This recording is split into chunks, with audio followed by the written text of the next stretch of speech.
Alright, so a while back, I went to go see a movie called Spider Man Brand New Day, and it was a fun watch for me.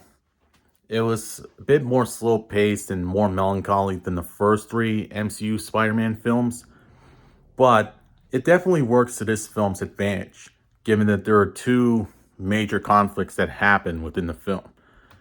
The first conflict, which is the more manageable one for people watching, is the hero versus villain storyline of like the conflict with a psychokinetic named Jean Grey, how she's been attacking New York's Center for Damage Control centers, trying to find something called VMAX in order to find out what happened to her sister, Sarah Grey. And at one point, Spider Man, Punisher, and the Center for Damage Control capture Jean Grey. And while she's in Center for Damage Control's custody, she learns that her sister, Sarah Grey, was killed by them. And the last thing she saw was VMAX, which turned out to be a aging ventilation system where the sticker was peeling off. So you get VentMax, but because the last three letters of vent are like faded out, that's where we get VMAX from. So that's the sort of hero versus villain conflict. And Jean Grey is an interesting villain. Like I said, she's a psychokinetic. She's able to manipulate people's minds, control them to move around and do whatever she wants. And it's really interesting to see like Spider-Man trying to catch up with her time and time again. Like she always seems to have a step on him, even when threatening Mary Jane and then controlling her mind and talking to Spider-Man and all that. At one point, she even controls both Punisher and the Hulk, the first of which results in an interesting battle between Spider-Man and the Hulk in the Damage Center for Damage Control building that the secondary antagonist is in. So, the way Spider-Man defeats the Hulk in this movie is through a lot of concrete. Like, he restrains Hulk through his new Spider-Man web powers, which I'll talk about in a second. But like Hulk, one of the strongest MCU characters, and it also signifies that Bruce Banner is losing control of himself since like he can Hulkify again. He takes like a restraining system to try and suppress his Hulk self. And that ties into the bigger conflict of the movie is that Spider-Man, aka Peter Parker, everybody's forgotten about him since, No Way Home came out. And he's trying to figure out how to be Spider-Man while at the same time trying to reconnect with his former friends, Ned and MJ, while trying to remain anonymous. And throughout that time, his arachnid DNA starts to take over and shoot like organic webs like Tobey Maguire's Spider-Man. And he goes through a similar situation with like Bruce Banner in that he's trying to restrain his arachnid self. Most of the time it doesn't work until Mary Jane offers a solution for like inhibitor control. From there, he's able to restrain his arachnid self and rely on his like manufactured like webbing system. But yeah, just the arachnid powers, I think, really plays into Peter Parker's fear of trying to be two people at once. Like, who he really is. Is he like Peter Parker or is he Spider Man? And there's a really cool scene with the introduction of these new arachnid powers where Peter Parker is cocooned in a spider nest with like no clothes on other than his underwear. And it made for like a great chilling scene when he was hanging off a balcony and he just falls to the ground and he has to go and pick up some clothes from a laundromat.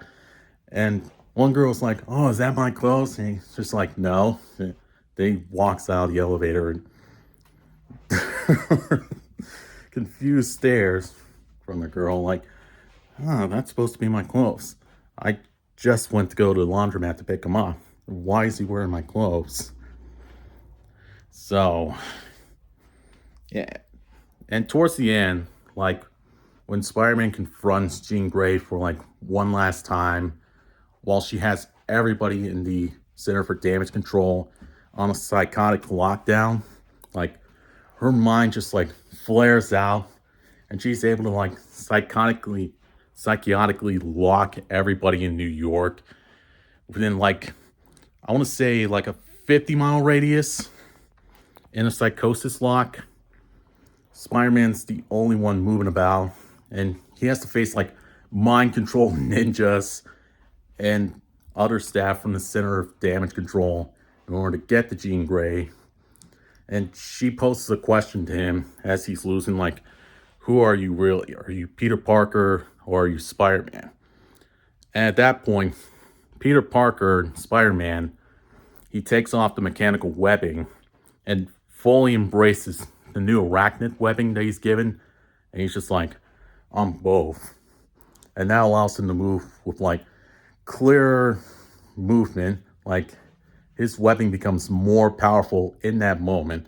He's able to take out the ninjas and restrain them and get to Jean Grey. Then we have the most chilling and awesome scene in the whole entire movie where Peter Parker finally allows Jean Grey to enter his mind, and she can see, like, a conversation between him and Aunt May where she goes, like, things are not going to be the same anymore. There's going to be times where you're down on your luck, but the most important thing we can do is find a way to keep ourselves moving, hang our heads up high, and face life with a positive outlook. And it superimposes to her receiving that same talk, which she never had in her whole entire life. That's just why she did all the evil stuff she did throughout the movie. And once she gets that talk from Aunt May and, like, she's comforted by Peter Parker, we hear a bullet coming in the frame from the Punisher, who, by the way, it's nice to see Frank Castle from the Daredevil series being Punisher in this movie. It makes for some really interesting banter between him and Spider-Man, where Spider-Man's like, no, don't kill anybody, don't shoot anybody. And Punisher's like, motherfucker, my entire lair is, like, booby-trapped in case anybody decides to come in. You really think I'm going to follow your advice and not kill anybody or not put anybody in danger or not shoot anybody? Well, it all comes full circle where his sniper rifle bullet is whizzing through the psychosis lock that Jean Grey has.